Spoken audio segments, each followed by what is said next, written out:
okay lang yan. Sige na, picturean nyo na siya. Para makita ng buong Pilipinas at ng buong mundo ang impact ng si Jezebel.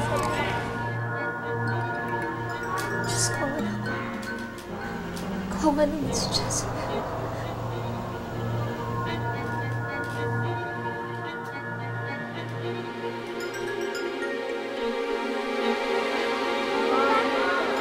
Hindi yan halimaw. Ang ganda-ganda nga niya eh. Paano kaya siya nakakahinga? Ayaw namin dyan. Kakatakot. Parang higating isda.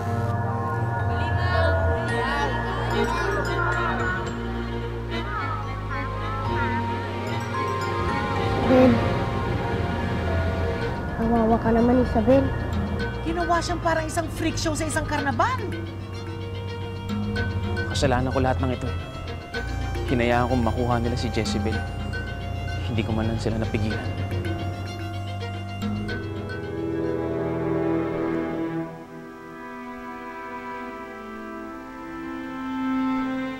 Ano yan?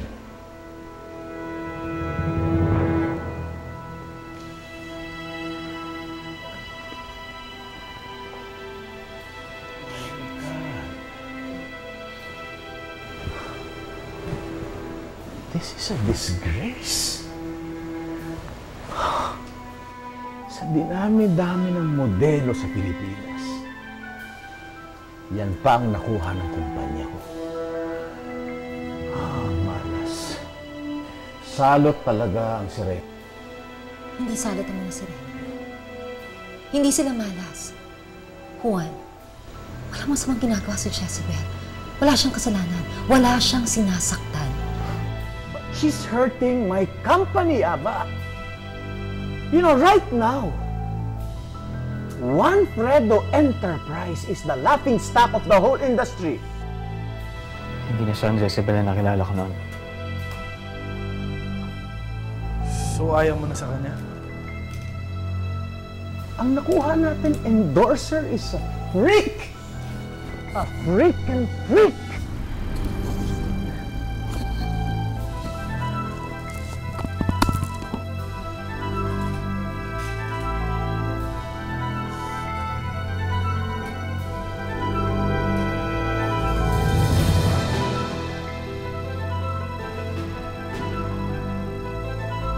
Teka, Fredo, saan ka pupunta?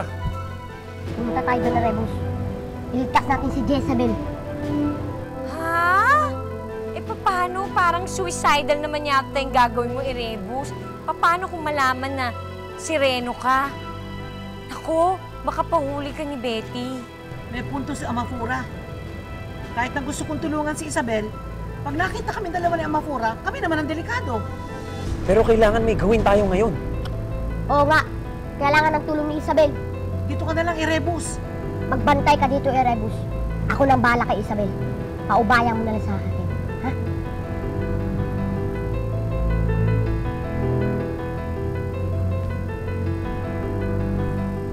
Teka, Guada. Pamasahe nga po. Ano bibigyan ko sa'yo? Kaliskes. Magpa-drive ka kay Bricks. Puntahan mo doon. Okay. Wait! Pagkaan ko po.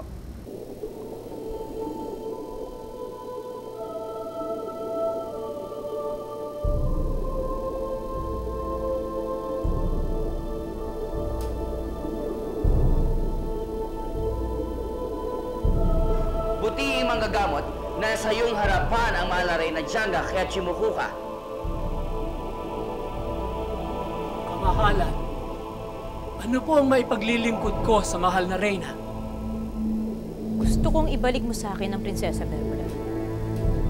Gusto kong buhayin mo siya. Mahigpit po na ipinagbabawal ang inuutos niyo, mahal na Reyna. Manahimik ka. Ako na Reyna ang batas. At binibigyan ko ng pahintulot ng magagamit. Kailangan ko ang aking anak. Kailangan buhayin mo siya.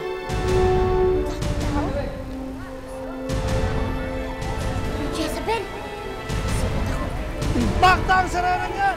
Hindi ang tao! Ang poder ng demonyo! Dapat sa saranang yan, patayin! Patayin ang saranang yan! Bakta! Bakta ang saranang yan! Dapat doon niya ang pulutan! Iskabete! Ang pulutan!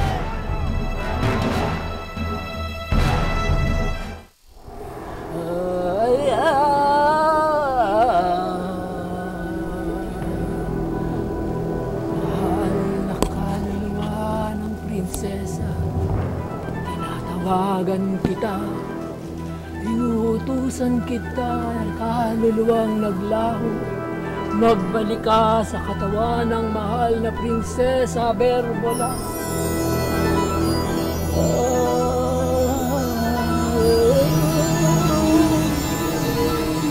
Inuutusan kita. Ampo na ng demonyo! Patayin! Kayo mga demonyo! Impacto! Impacta! Mabuti pa umalis na lang kayo dito! Hindi masama si Jezebel! Wala naman siyang ginagawang masama sa inyo ah! Ampo niya ng demonyo! Mabuti pa umalis na lang kayo dito! Kung ayaw nyo mamabungan! Ba't ka ba nakikialam dito? Dahil kaibigan ko siya!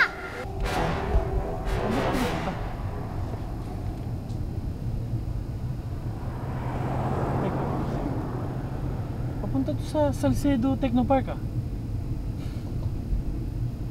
Pupuntahan mo na naman si Isabel.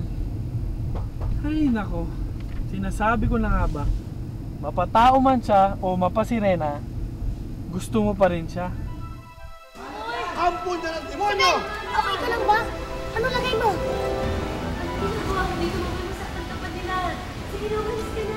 Hindi, Isabel, hindi ako aalis dito. Kaya nga pumunta dito para iligtas ka eh. Paano mo naman gagawin yung batay sarado ko po? Kasi si Erebus, baka pati siya mahuli. Ay nako Fredo, ewan ko ba sa iyo? Alam mo, sigurado ako na kay Isabel ka rin babaksak. Teka. Huwag ka nga sigurado dyan sa sinasabi mo. Kung ako nga mismo, hindi ko alam kung ano mararamdaman ko, kung ano iisipin ko. So ibig sabihin, mas alam mo pa, ganon? Oo na, hindi nahihirit. Wala dito si Rebus. Tsaka yun rin ang sabi namin Sura. Sige na, kaya ko na mag-isa.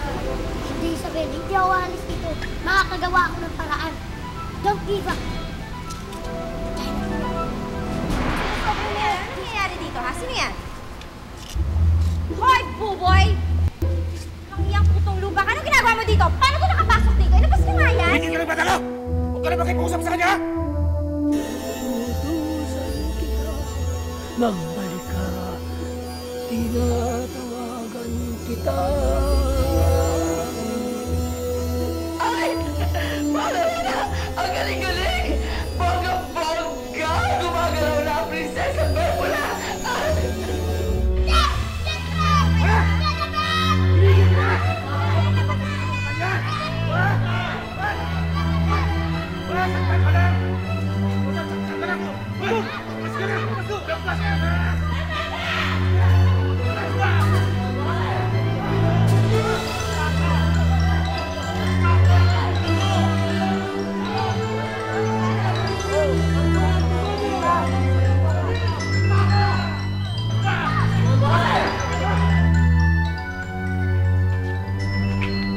Totoo nga nagdadagsahan ng mga tao dito.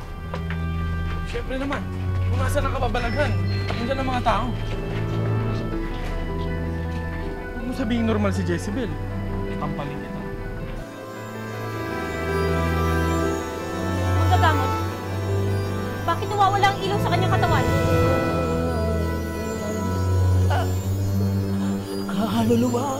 Kaluluwa ng mahal na Prinsesa Berbola. Tinatawagan kita. Kaluluwang naglaho na parang bula. Magbalik ka sa katawan ng mahal na Prinsesa Berbola. Kaluluwang... Bakit walang nangyayari? Kinalulungkot ko, mahal na Reyna. Pero tuluyan ang naglaho ang kaluluwa ng mahal na prinsesa. Hindi! Hindi maaari! Hindi natitigil sa pagpapaspas hanggat hindi humihinga ang prinsesa! Oh, hello, Fredo. Anong ginagawa mo dito? Sasagipin mo na ba si Jezebel? Betty, stop. Stop what? Excuse me! Hello, makinig kayo sa akin, may sasabihin ako. Kilala niyo ba tong lalaking to? Siya si Fredo Legaspi ng One Fredo Empire. Siya ang lalaking nababaliw sa impactang sirena na yun sa loob. What?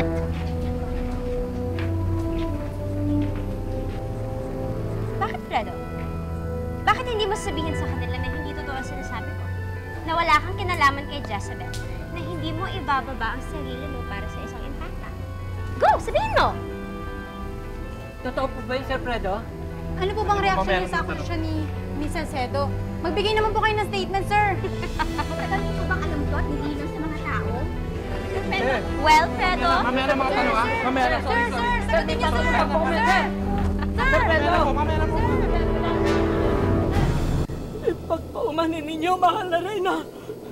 Pero hindi ko na maibabalik ang buhay ng mahal na Prinsesa Perbola. Walang himala.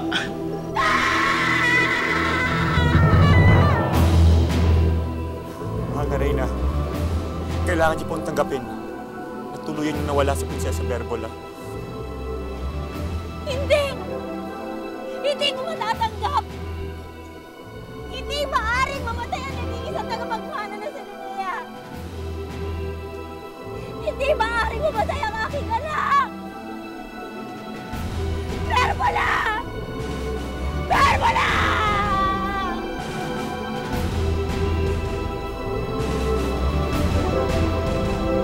Perbola!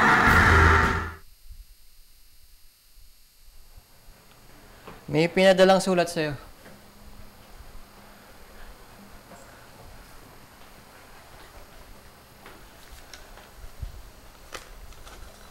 Nasa Japan na si Diding. Nandun ka na rin sana, Paulo. Kung hindi mo pa pinuntahan si Sheila May sa bahay nila.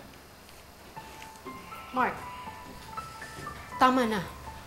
Pero kung hindi ako nagpunta kay na Sheila May at natuloy ako sa Japan, hindi ko malalaman ang katotohanan tungkol kay Don Juan. Nay, ano po ba talaga ang nangyari sa inyo ni Don Juan? May karapatan din naman po ako malaman, hindi ba?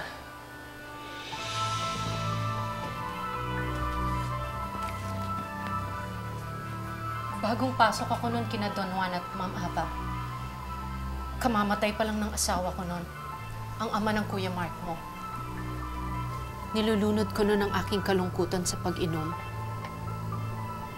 Isang gabi, pareho kaming lasing ni Don Juan.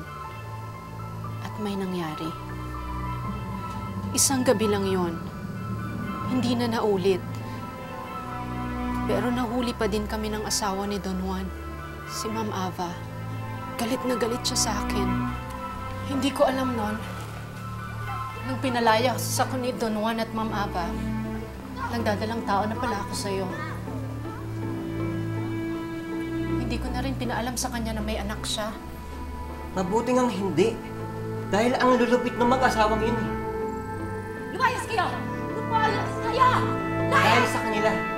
Kaya ako galit sa mayayaman. Dahil sa pang-aapi nila. Kawawa naman ang anak ko. Nung magkasama kami, may katiting na pagmamahal. Wala siyang natamong sa akin. Muna ka lang sinisabi! Wala siyang kasalanan! Siguro nga tama ang sinabi mo sa akin noon. Na maswerte ang anak ko pag hindi niya ako makikilala. Na mas maganda ang buhay niya pag hindi ko siya kasama.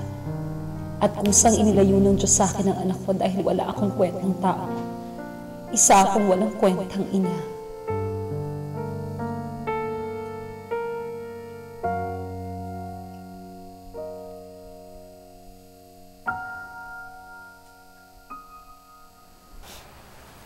Anak, patawarin mo sana ako.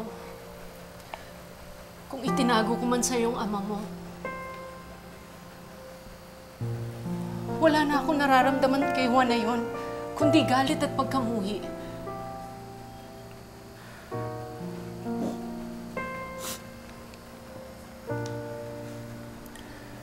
Kung galit kayo sa kanya, at kinamumuhian din niyo siya, ibig sabihin po ba na may sama ng loob din kayo sa akin, Nay? Dahil anak niya ako?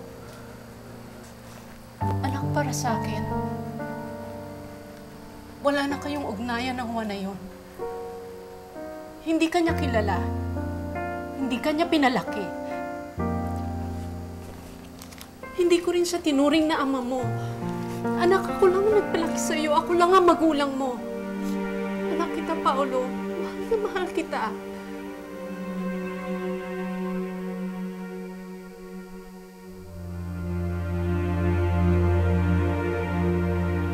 Paano ako mapapatawad ng sarili kong anak kung ako mismo ng sarili ko? Hindi ko kaya patawarin. Jezebel, wala kang natamo na kahit na anong pag-aaruga mula sa akin. Ilang beses kitang sinaktan. Ilang beses kitang pinaiyak. Ilang beses kitang pinahirapan.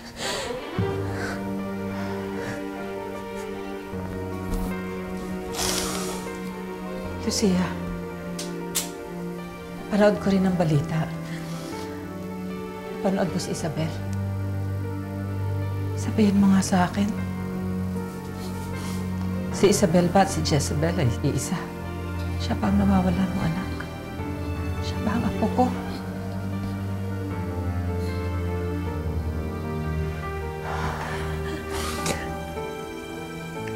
Hindi siya. Tawarin mo ako.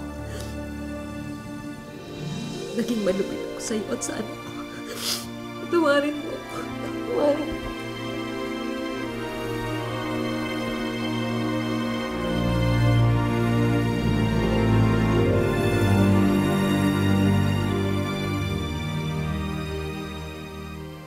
Princess, sandali lang ha. Kakain lang ako, nagugutom na ako eh. Sige pare. Bahala ka na dyan.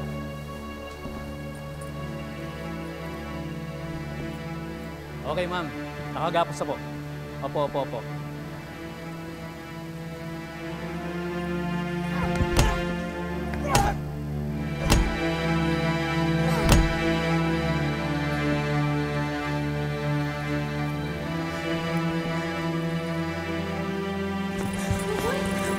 Ano ginagawa mo dito? Ang kulit mo talaga. Ay, makita sa'yo, mapahama ka lang.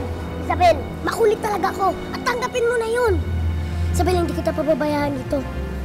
Kaya kita iligtas. May susi ka ba? Oo, ito nga oh. Ako pa. Besa mo. Isabel, mahal na mahal kita kahit ano ka pa, Isabel.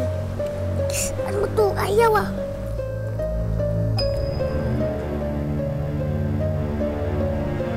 Ano ba?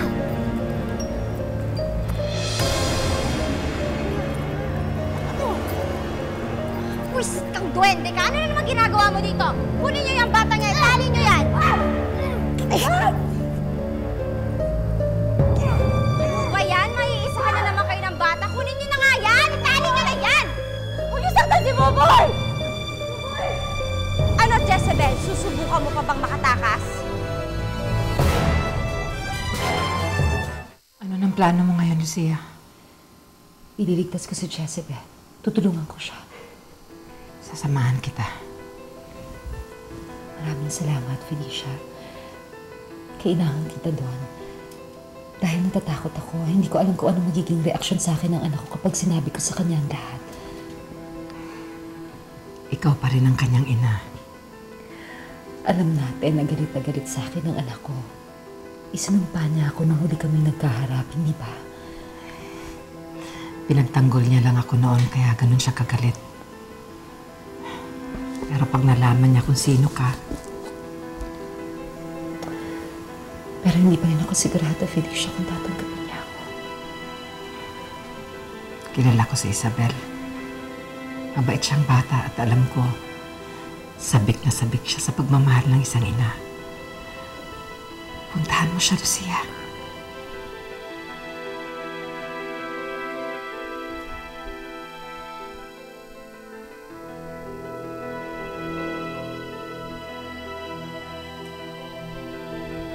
Jezebel, gusto sana kitang pasukin sa loob. Gusto ko alamin kung anong kalagayan mo. Kung nahihirapan ka ba? Kung natatakot ka? Kung hinahanap mo ako?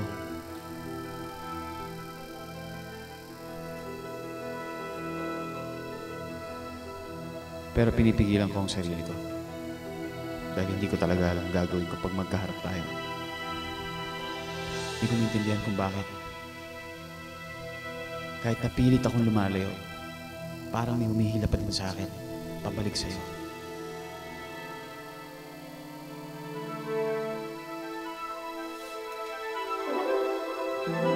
Betty? Hindi ka na makakatakas, Jezebel, dahil hindi ko ibabalik sa'yo ang kwintas mo. Betty, nagmamakaawa ako sa'yo. Ibalik mo na sa akin yung kwintas ko. Akin na yung kwintas ko, parang awa mo na. Ayoko nga! At paano ka makakatakbo? Pag wala yung kwintas mo. Wala ka nang kawala ngayon sa akin, Jezebel. Manong, malayo pa ba? Pakbilisan mo naman. Lucia, huwag mo masyadong tensyonin ang sarili mo. Hindi ko matiis, Felicia. Ang tagal ko nang hinintay ang araw na to. Gabi-gabi pinagdarasal ko sa Panginoon, matagpuan kong anak ko. At ngayon, sa wakas, makikita ko na siya. Mayayakap ko na siya muli. Wala nang silbi ngayon si Buboy. At wala na din si Fredo dahil wala na siyang pakialam sa'yo, kaya mabubulok ka na dyan. Betty! Betty! Betty! Puluha ka talaga, Betty! Please! Tandaan mo, Betty! Pag nakatakas ako dito, siguradong bugbog, sirado ka! Kasalanan ko kung bakit nagkahiwalay kayo ng anak mo. Sana mapatawad mo, Lucia. Mula nang makilala ko si Isabel, nawala lahat ng galing at hinanakit buwat sa puso ko. Pinatawad na kita. Pero sana ipagdasal mo na magpatawad din ako ng apo mo.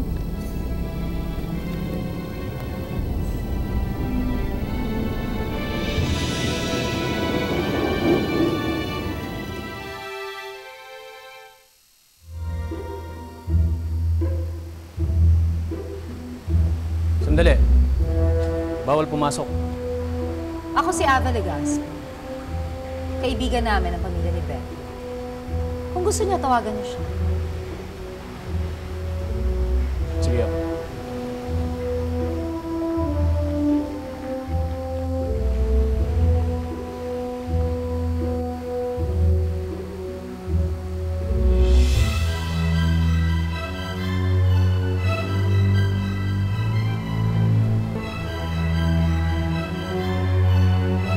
Jezebel?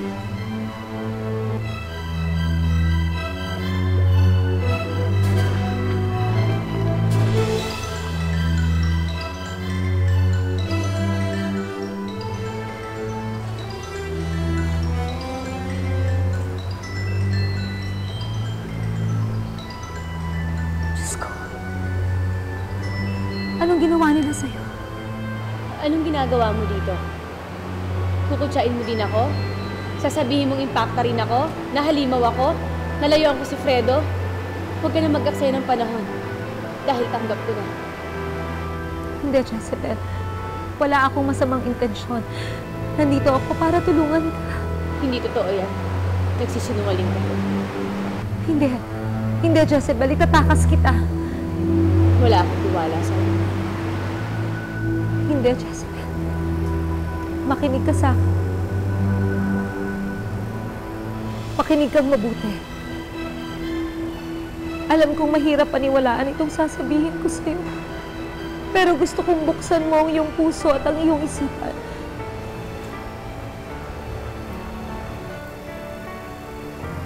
Anak kita, Jezebel.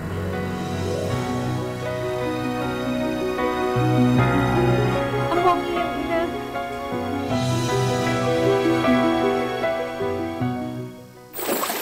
Desidido ang Reyna na mabawi ang kanyang mahiwagang sentro. Malakas ang kutob ko. Malapit na niyang mabisto na nasa akin ito. Uunahan ko siya. Kunin niyo na ang Serena. Salita na natin! O, bitawan mo siya! Nasaan si Jezebel? Don't worry, Tita Ava. She's in good hands. We're just doing some tests on her para ma-prove ko na real at authentic na Serena si Jezebel. Anong test?